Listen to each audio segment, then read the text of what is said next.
Okay. Good afternoon. Good evening, everyone. This is another edition of a Different Echelon podcast with Darius Nolan. I would like to take this time to say hello to everyone there. Like to also thank all my new subscribers to the page and to whatever's going on here. This is simulcast on Facebook, also with YouTube. So I'd like to thank everyone who's tuning in today and who have supported me. Once again, a special thanks to yesterday's guest, Zandrina Dunning of Charleston, South Carolina, a brilliant woman who's doing great things. And we just had a great conversation on yesterday. But today's a special week because we have two great podcasts and conversations back to back. This, of course, is the second one of the two. I have a longtime friend with me today. He is a gentleman that I met, I think, back in 2004 when I began my medical career. And he has been a confidant. He's been great to me. He's been definitely a mentor to me, and I just really appreciate him very dearly. He is here in the Charleston area, Charleston, South Carolina. This is Dr. Kassamo Dayemo. Am I pronouncing that right, sir? Yeah, Dayemo, yeah. Dayemo, very, very good. If you could speak up a little bit, that'd be great. How you doing, doctor? Doing fine. Thank you for having me. Absolutely. It's a pleasure to have you here. So today's podcast is something that's very, very important to me personally, but to my so-called people, African-American people. I think it was 3 weeks ago, we lost a great young man who's actually from South Carolina, Mr. Chadwick Boseman, a great actor, a great man, and he left us very suddenly and very quickly, and we learned that he succumbed to to colon cancer, and it was a big shock to everyone. And you and I met the other weekend, Doc, and we talked about how secretive it was that he kept everything. And if I'm not mistaken, colon cancer is what they call the silent killer. And it's something that I guess you don't see coming. It just kind of happens, or whatever the case may be. And we know through studies that you have to look for certain signs for these types of things to avoid early demise and sickness. But nonetheless, I'd like to start off by just talking with you, Doc. If you can just kind of give us and give the viewers and the listeners a little bit about your background and how you got into the GI specialty, sir. My background is I'm originally from Ethiopia, so I went to medical school in Havana, Cuba, then immigrated here. I did my internship in Joytown, Washington, D.C., Mm-hmm. to Texas Tech, and I did my GI fellowship, that is to study the gastrointestinal disease. So that's Yes. where I was trained. And I had a friend from this area and who recommended to actually move to Charleston because he said there is large amount of African American community here. That is actually the main reason I moved down here. Oh, great. Yeah. Great. I didn't mean to cut you off. If you wanted to say something else, go ahead. So where I was trained in Lubbock, Texas, we have only like 7% of African Americans, very, very few. So I did my research and I have like 40% of African American here in Charleston area. So I said I have to move. That's where I came in. I came in 1997 and I've been practicing. It's been wonderful. People have taken me like their own, even though I'm not from here.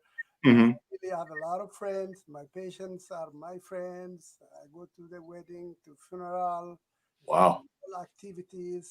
They are not only patients, they are friends all over. And it's very, very good experience. I feel at home. Well, that's good. We're happy to have you in our community, Dr. Dayemo. And we've had a lot of great times working in GI. If I may say, you have several affiliations, but we met at Roper Hospital and St. Francis Hospital in the Charleston area, and I had the honor of working alongside of you because I always felt like you always struck me as a very confident man. I always felt secure, and you always encouraged me to reach my goals and do the very, very best. And I'm just very happy that we have a great relationship. Even though I've left that system, we still able to maintain a great relationship. But just to get down to it, so I was talking about how it is a silent killer, so-called silent killer, and the question that I think that most people have when it comes down to colonoscopies, and if you wouldn't mind, can you kind of explain the process of what it takes for a patient?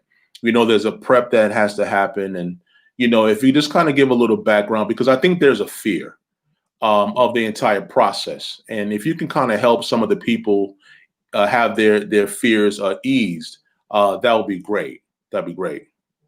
Colonoscopy, for people who do not understand, they think it is a painful procedure. That's the first thing they think.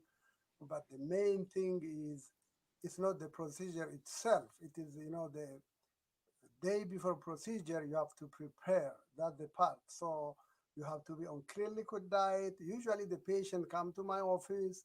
We will do everything, make sure everything is stable. We check their heart, their blood pressure, and everything. And then we give an instruction and we schedule for a colonoscopy. Depending on the risks, we schedule some of them in the hospital, people with high risk, with, cardiac problems, people with breathing problems, we put in hospital, but stable people, young people, people with no cardiovascular complications, no comorbidities, we will schedule in office or endoscopy center.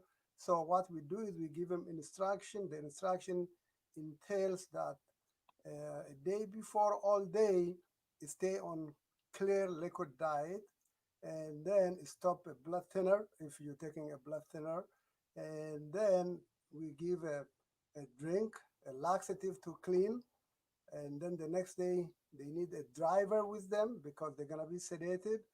Actually, most of them are surprised, when they wake up after the procedure, they didn't know we have done colonoscopy, we have done removed a lot of polyps. In general, it is a painless procedure.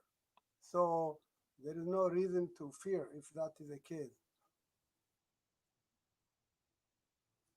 Also, colonoscopy is the complication rate is extremely rare.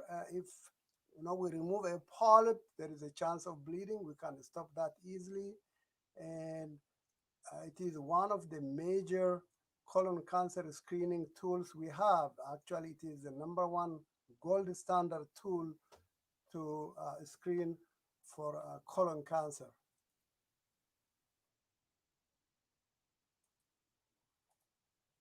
You still there? There is here. You still there? Yeah.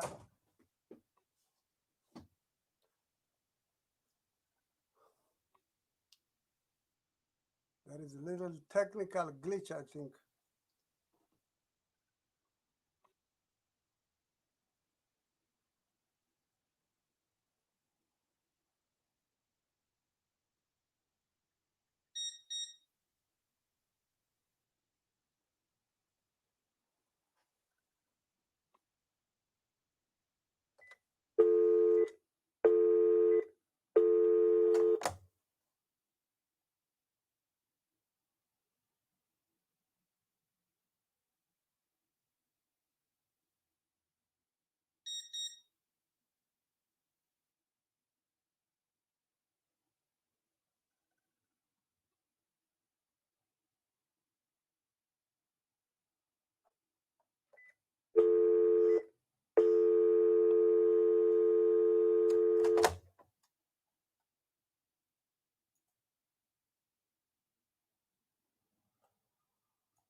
Hello?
digital transformation.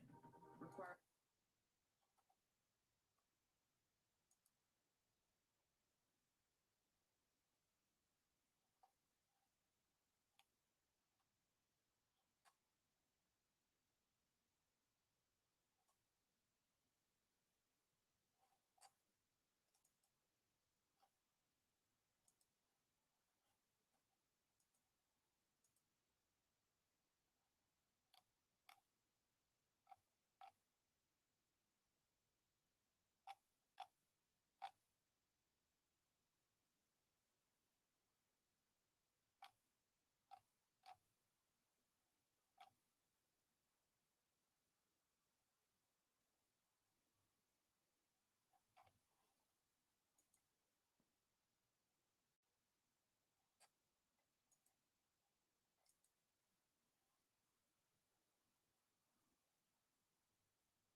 Hello.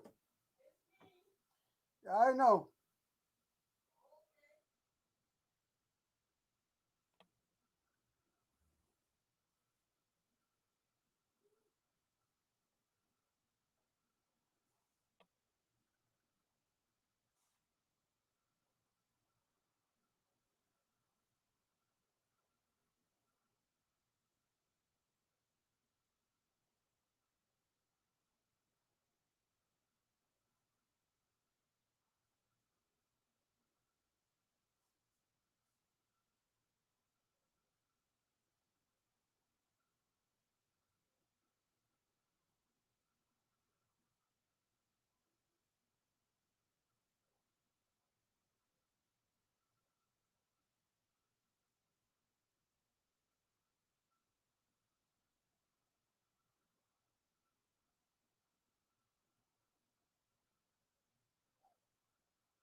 Yeah. It will rain tomorrow.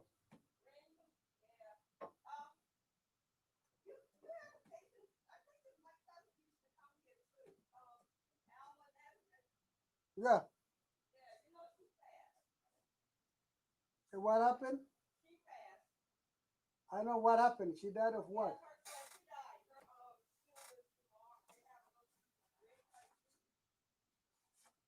She died from what?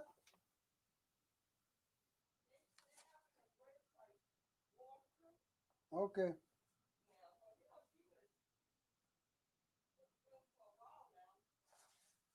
Her name is Ellen? Alma? Alma. Okay. Wow. Yeah.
Hello.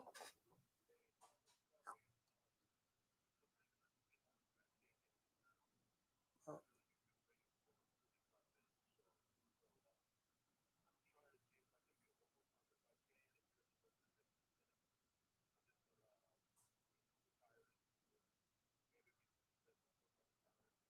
sure, sure, no problem.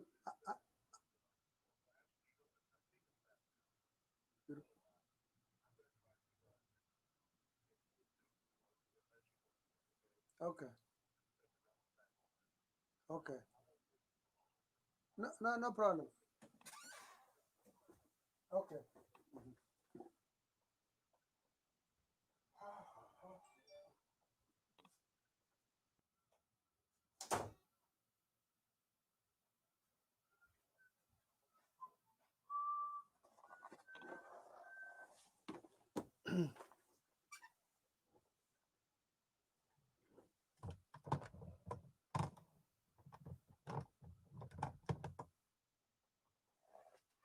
Okay. Can you hear me? Yeah, yeah, I got. Oh boy. All right. Well, first of all, I would like to apologize for um, that long delay. We had weather here, and my power went out. Oh, So I do apologize. It looks like this broadcast is still going. So, Doc, I think I'm just gonna continue this, and we'll see what happens. Okay, let's just okay. try to go on. Okay. Again, I apologize, but you in the process of talking about what goes into preparing for a colonoscopy. So I'm sorry to interrupt you, but go ahead, please. So yeah, we stopped. Just I want to repeat very briefly. The main issue is how to prepare yourself for colonoscopy a day before the procedure is the difficult part because you have to fast. What you do is clean liquid diet, jello broth, chicken broth, beef broth, nothing solid. Stop blood thinners if you are taking. You Hmm. still take your blood pressure medicine and cardiac medications, and then a night before you drink laxative. And the next day, nothing by mouth, no drinking, nothing, no liquid because of you undergo anesthesia. And Hmm. come, you bring your driver, Right. then we start IV and give medication. So the bottom line is the process a day before is a little more demanding than the colonoscopy itself. Right. During colonoscopy, the patient is sedated. They do not even know the colonoscopy is during the procedure. They know after the procedure is over, then Right. they know. So that's the process. So we move into how colon cancer. There is other ways of detecting other than colonoscopy. We know colonoscopy is a gold standard, but Right. also there are. I have to mention there are non-invasive ways. The stool Hmm. testing. It is Yeah. called FIT, fecal immunochemical testing. Yes. You give a sample and Hmm. then they drop it in it, and then that will, if it is positive, then you have to go colonoscopy anyways. Right. Right. Right. Right. The other one is called Cologuard. The Cologuard will give stool DNA. FIT gives stool hemoglobin or blood in stool. And the Hmm. other thing is called CT colonography, which Right. for I usually do for my elderly patient who cannot take sedation, who are very, very ill to undergo sedation, then we do CT colonography. If we don't see anything big, we let it go. If we see like colon cancer or large polyp, then we talk with the family, the risk and benefit, and then we Right. proceed with colonoscopy. So the Right. other one, in all days, we used to do also flexible sigmoidoscopy, which Hmm. is, this left side is mostly not sedated. Probably that's why people don't have good experience. In all days, the Right. primary care physician do unsedated flexible sigmoidoscopy. Right. 65% of the polyps are in all days in left colon, but now it is shifting to right colon. So I really don't recommend that. We have to do full colonoscopy. Yeah, and I've had the pleasure of being in on some of those unsedated flexible sigmoidoscopy, and they can be very painful. And that's something that you don't want your patients to have to go through. But I'm glad you mentioned Cologuards and those other type testings, but I'm glad you also corrected and made sure that people know that the most effective way is an actual colonoscopy. If they can, actually take it and actually deal with it. But just to get to more to like the issues that we have, and again, I'm a black man, but I don't speak for all black people. But because I am a black person, I do have experience with black people. And one of the thing that one of the things that we have to identify is that we have to take care of ourselves, and our issues, our health issues, are different from other ethnicities and other races. And one of the things that we try to stress is eating healthy, such as fiber and such as things of that nature, because we are predisposed to diabetes. We are predisposed to high blood pressure, hypertension, whatever you want to call it. And so, are there any types of foods that you would recommend to produce a healthy colon? That's a very important question. Two issues. One is there are things we can change, and there are Mhm. things we cannot change. Right. Thing we can change and control is, like you said, diet, high Hmm. fiber diet, and also low in like fatty food or red meat, things like that. Plus, also eat a lot of fiber, fruit, and vegetables. Hmm. The other thing is exercise. Exercise Hmm. is very important because obesity is also a risk for colon cancer. Hmm. Smoking is a risk, drinking alcohol is a risk. So Hmm. those are the things we can change. There are Right. we cannot change. That is aging process. We cannot change. So Right. colon cancer is seen in older patients, even though now it is shifting to younger patients. Right. Also, family history you cannot change. Race you cannot change. It's more common in African American compared to Caucasians. Right. And also family history of polyposis, colitis, Crohn's, all those diseases put you on high risk for colon cancer. Those things you cannot change.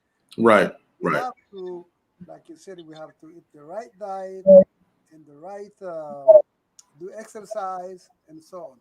Then Right. a very good example is studies has been done in immigrants, like let's say Japanese who live in Japan and Japanese who immigrated to Hawaii and Okay. United States.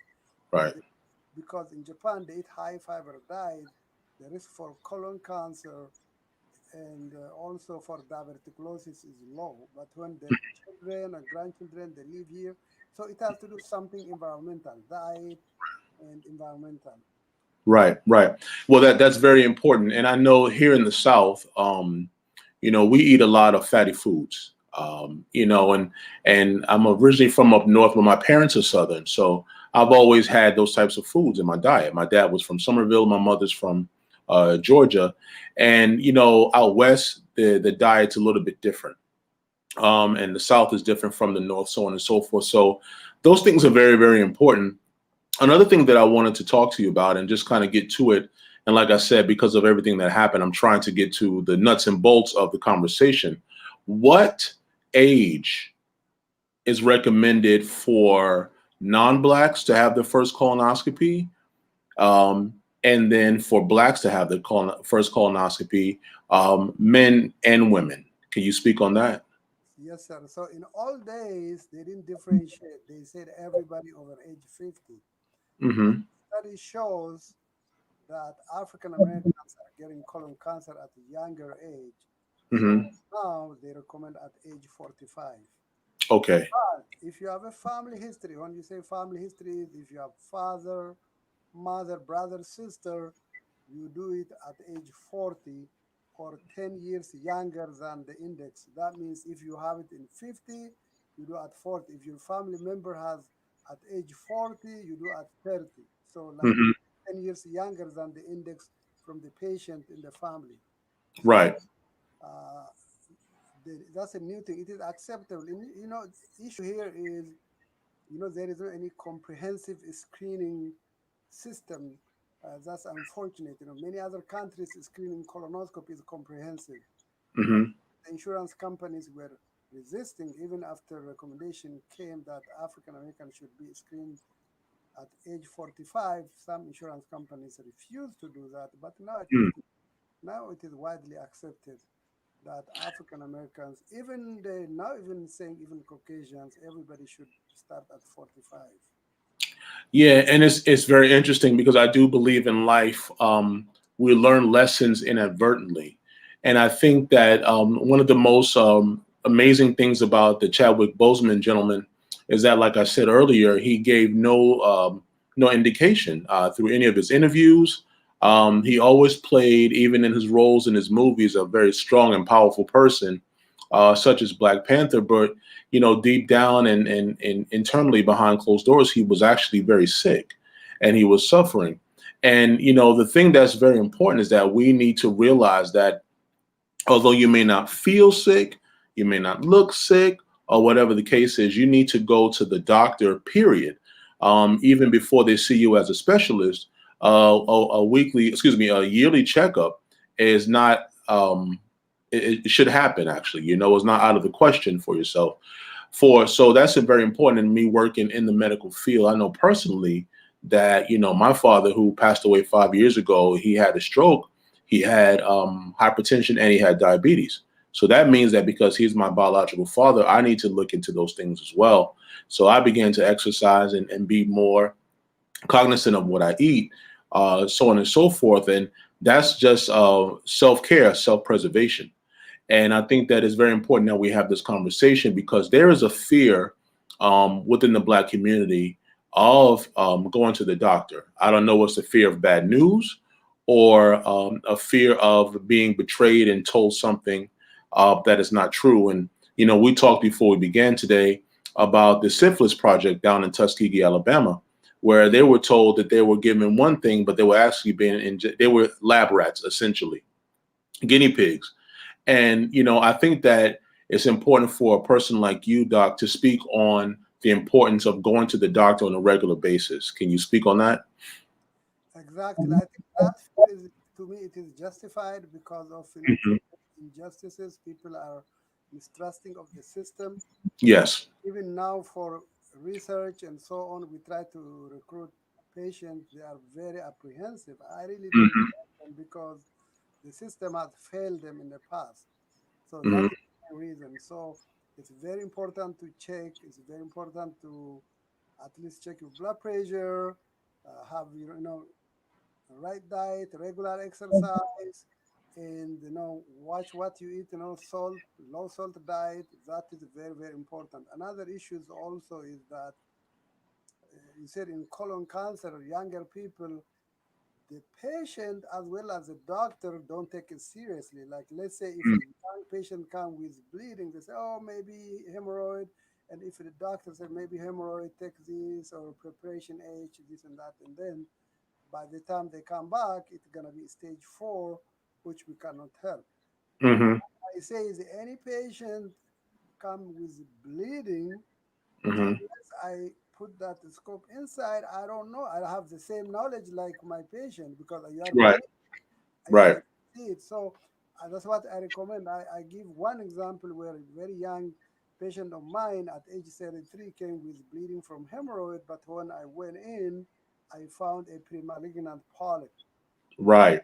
Nowadays, that patient is like 20 something years ago, now in the 50s, and the polyp is removed, it's precancerous, and we see that patient every 5 years, and the patient is in a stable condition. But if they ignore the bleeding to hemorrhoid, the patient by now been gone.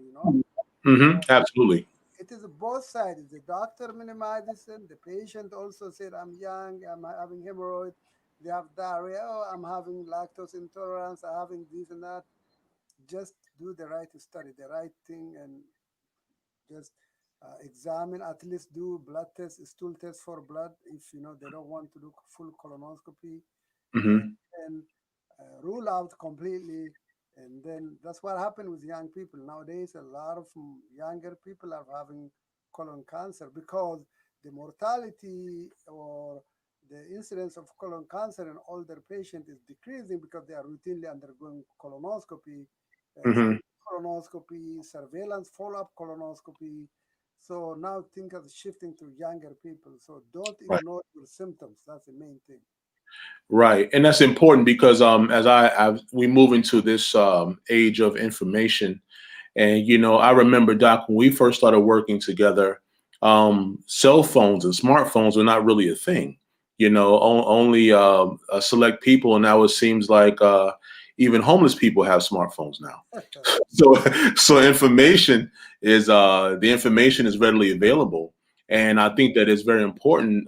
Again, with the African American community, that we actually open dialogue about these types of things that actually affect us, because ultimately all we have is ourselves, and we go to church and we go to barbershops and we go to dinner and we go to family functions and family reunions. And one of the things that I wanted to implement in my personal family reunion is to have someone like yourself to speak to my family about not just colon cancer, but someone could talk about mammograms for the ladies, and back to men, prostate cancer and things of that nature, because it's easy to have a good time.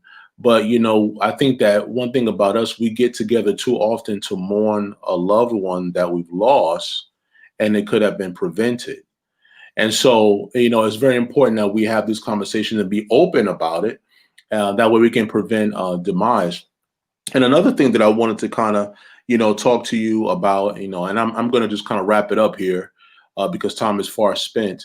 Um, how would a person go about getting a colonoscopy? What are the steps for a patient who is 45 years old or 50 or whatever, or just wants to make sure? How would they go about obtaining a colonoscopy? So there are two ways. One is some of them have primary care physicians. They talk, Hmm. discuss with them, they refer, but most insurance you can directly go to GI or whoever in some small towns the surgeons do colonoscopy. They can Hmm. directly make appointment and then they can set up for colonoscopy. Right. So I think that's the thing some people may not know. Or also they talk to their insurance companies, the coverage and so on. That is the thing, I think the Congress was trying to work, to fully cover a screening colonoscopy, but Hmm. really they are failing because they should do that. If they fully covering screening colonoscopy and they take that pressure out of the patient, that Yeah. financial, weight out of the patient, I think that will make the colonoscopy easy because there is, unfortunately, there is a deductible, there is a copay, there is this, Hmm. just Hmm. make it simple. And so if Right. patient for a screening colonoscopy, whether you find a polyp or no polyp, biopsy, no biopsy, they Hmm. have to cover, and the patient have to be aware and be very active, very vocal, and talk to their legislative Right. representative about Hmm. colonoscopy, screening colonoscopy. It's a right. They have to Yeah. take it as a human right. They have the right to have screening colonoscopy. That is the thing. I Right. think the Congress keep trying and keep postponing this, and GI societies are pushing for it, and that was a day that if patients don't worry about you know the financial, it's not, colonoscopy is not cheap, you have to understand, because Yeah. especially True. if you go to hospital, you have to pay for anesthesia, you have to pay for pathology, for the Hmm. gastroenterologist. So I think they have to come up, it is a screening by saving life. Actually they are saving money too, because Hmm. Hmm. if the patient gets sick and they have colon cancer, chemos, and all these things cost a lot of money. So Hmm. Hmm. I think we have to be very conscious and very active, and take care of our health and talk our representative about not only colon cancer, screening mammogram, screening colon cancer, all screening prostate, all those things should be covered by Hmm. insurance company. Yeah. Yeah, and that's very important. And I think that there is a discouragement, when people feel like, I can't afford a colonoscopy, I can't afford a mammography, I can't afford to go to the urologist and, have my prostate checked. And, we're very, very fortunate and very blessed to have insurance, and so we'd have to take advantage of those things. I definitely encourage everyone that's listening and watching, please take care of your health. Please make sure that you have the necessary test. I don't care how old you are, and don't ever feel like it won't happen to me.